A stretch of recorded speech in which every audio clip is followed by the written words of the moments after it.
Welcome to day 23 of my first 260-day bulking first challenge. Today is just an evening drop-in session. I've been busy recently and I'm just trying to make every day count. Since my injury, I've been missing a lot of days and I feel like I have to make it to the gym as much as I can. Now, it's just an upper body session. This is just an upper body session, nothing special. Just coming to the gym before it closes.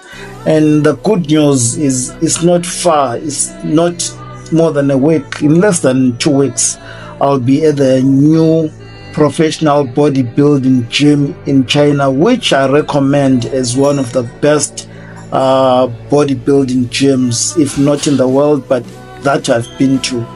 So anyway, thank you for watching. Please subscribe and drop a comment below.